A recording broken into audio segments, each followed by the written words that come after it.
बड़ी खबर जो हम आपके सामने रख रहे हैं, इजरायल और अमेरिका ने ईरान में बड़ा हमला बोला है। इजरायल ने तेहरान में स्टेडियम पर एयर स्ट्राइक की है, जिसमें स्टेडियम पूरी तरीके से तबाह हो चुका है। और ये स्टेडियम की तस्वीर आप देख रहे हैं, किस तरीके से ये पूरा स्टेडियम, आग लग गई थी स्टेडियम पर, पूरा जलकर खाक हो गया। स्टेडियम की तस्वीरें जो आपके सामने हम रख रहे हैं, ये स्ट्राइक जो अमेरिका और इजरायल ने एक साथ मिलकर इस स्टेडियम में, इस ईरान के स्टेडियम पर किया है। और तस्वीरें आपके पास।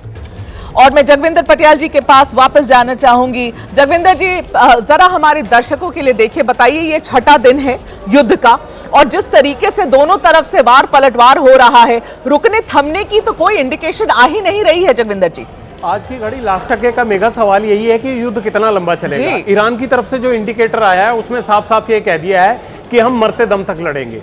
हम बिल्कुल अमेरिका के पास ये कहने के लिए नहीं जाएंगे कि आप हमले रोक दीजिए। वो चाहे तो वो रोक दे, उसने शुरुआत की है और हम उसका रिटेलिएशन हमारा धर्म बनता है, हमारा फर्ज बनता है। और ईरान ने यह भी साफ कर दिया है कि किसी भी हालत में हमारा जब तक आखिरी सिपाही जिंदा है तब तक हम इस युद्ध को लड़ेंगे। यहां से क्या साबित होता है कि ईरान भी पीछे नहीं हटेगा, गोला बारूद जो है वो अमेरिका इजराइल का भी खत्म नहीं होगा, यानी युद्ध लंबा खिंचेगा और सारी दुनिया पर इसका असर आएगा। दूसरी महत्वपूर्ण बात ईरान ने एक और कही है। उन्होंने कहा जो भी सहयोगी देश है, चाहे हमारे दोस्त हैं चाहे वो अमेरिका के दोस्त हैं, आज हम उनसे एक बात कहना चाहते हैं। उन्होंने भारत के प्रति भी काफी नाराजगी भरे शब्द इस्तेमाल किए, जिस तरह से भारत का अभी तक रुक रहा है। ईरान बहुत खुश नहीं है उस बात से।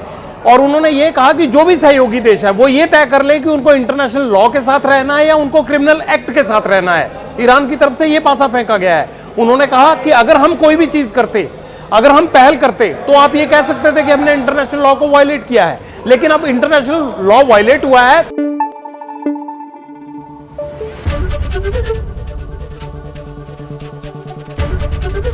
एबीपी न्यूज आपको रखे आगे।